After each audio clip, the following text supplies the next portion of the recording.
வணக்கம் ஃப்ரெண்ட்ஸ். நம்ம இந்த வீடியோவில் என்ன பார்க்க போறோம்னா யூஜி டிஆர்பி தரப்புலேருந்து இந்த குறிப்பிட்ட சர்டிஃபிகேட் உங்ககிட்ட இருந்தால் மட்டும் போதும், உங்களுக்கு கட் ஆஃப் மார்க் மிக மிக குறைவாக வரும்.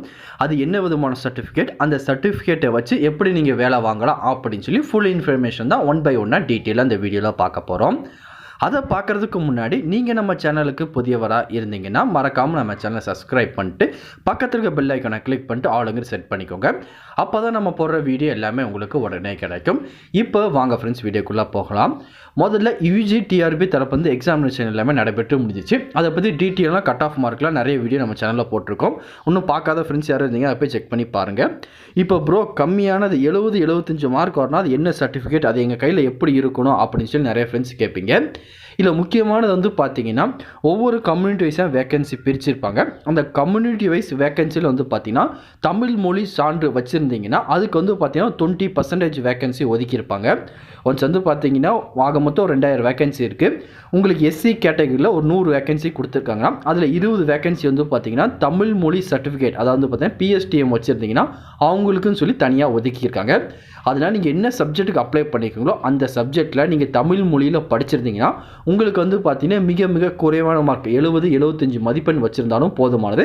நீங்கள் செலக்ட் ஆகிறதுக்கு அதிக விதமான சான்சஸ் இருக்குது. அது எப்படி ப்ரோ அப்படின்னு கேட்பீங்க. நீங்கள் வந்து பார்த்தீங்கன்னா டிகிரி குவாலிஃபிகேஷன் வந்து பார்த்தீங்கன்னா தமிழ் மொழியில் படித்து முடிச்சிருக்கணும். அப்படி முடிச்சிருந்தீங்கன்னா நீங்கள் இதுக்கு எலிஜிபிள் தான். அதுக்கான சர்டிஃபிகேட் வாங்கினா உங்களுக்கு கட் ஆஃப் மார்க் மிக கம்மியாக வரும். நிறைய ஃப்ரெண்ட்ஸ் வந்து பார்த்தீங்கன்னா இங்கிலீஷில் தான் டிகிரி எல்லாமே முடிச்சிருப்பீங்க, அவங்க இதுக்கு எலிஜிபிள் கிடையாது. தமிழ் மொழியில் நீங்கள் ஏதாச்சும் ஒரு டிகிரி முடிச்சிருந்து நீங்கள் அப்ளை பண்ணியிருந்தீங்கன்னா இதுக்கு நீங்கள் எலிஜிபிள் தான், அழகாக விண்ணப்பிச்சிக்கலாம். இது மட்டும் இல்லாமல் நிறைய ஃப்ரெண்ட்ஸ் ப்ரோ வேறு ஏதாச்சும் ப்ரையாரிட்டி கொடுப்பாங்களா, நான் கலப்பு திருமணம் வச்சுருக்கேன், இந்த மாதிரி சர்டிஃபிகேட் எதுவும் இதில் யூஸ்ஃபுல்லாக இருக்குமான்னு அப்படின்னு கேட்குறீங்க. கண்டிப்பாக பயனளிக்கும். அது எப்படின்னு வந்து பார்த்தீங்கன்னா நீங்கள் ஒரே சப்ஜெக்டில் 2 கேண்டிடேட் வந்து பார்த்தீங்கன்னா ஒரே மார்க் எடுத்திருக்காங்க, ஒரே ஏஜில் நீங்கள் இருக்கிற பட்சத்தில் வந்து பார்த்தீங்கன்னா இந்த ஏதாவது சர்டிஃபிகேட் வந்து பார்த்தீங்கன்னா அவங்க கன்சிடர் பண்ணுவாங்க. அப்படி இல்லை உங்களோட அவங்க அதிகமான மார்க் எடுத்திருக்காங்க, இல்லோட உங்களோட அவங்க வயசு அதிகமாக இருக்காங்க அப்படின்னா இந்த சர்டிஃபிகேட் வந்து பார்த்தீங்கன்னா அவங்க கன்சிடர் பண்ண மாட்டாங்க. ஒன்ஸ் வந்து பார்த்தீங்கன்னா சேம் மார்க்காக வரும் பட்சத்தில் வேறு ஏதாச்சும் நீங்கள் சர்டிஃபிகேட் வச்சுருந்தீங்க அதுக்கு கன்சிடர் பண்ணுறதுக்கு சில சான்ஸ் இருக்குது.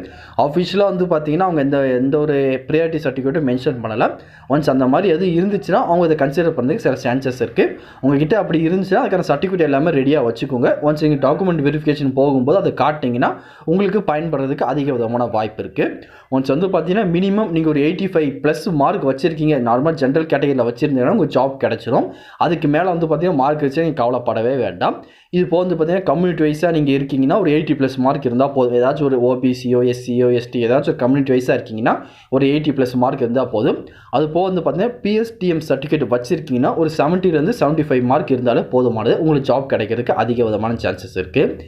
வேறு எதுவும் இதை பற்றி உங்களுக்கு டவுட் இருந்தாலும் கீழே கமெண்ட் செக்ஷனில் தெரிவிங்க, கண்டிப்பாக உங்களுக்கு நான் கிளியர் பண்ணி தரேன். இந்த பதிவு கண்டிப்பாக உங்களுக்கு பயனுள்ளதாக இருக்கும்னு நினைக்கிறேன். தெரியாத உங்கள் ஃப்ரெண்ட்ஸ்க்கு இந்த வீடியோ ஷேர் பண்ணுங்கள், பிடிச்சதை லைக் பண்ணுங்கள். அடுத்த ஒரு வீடியோ சந்திக்கலாம். Thank you and bye bye friends.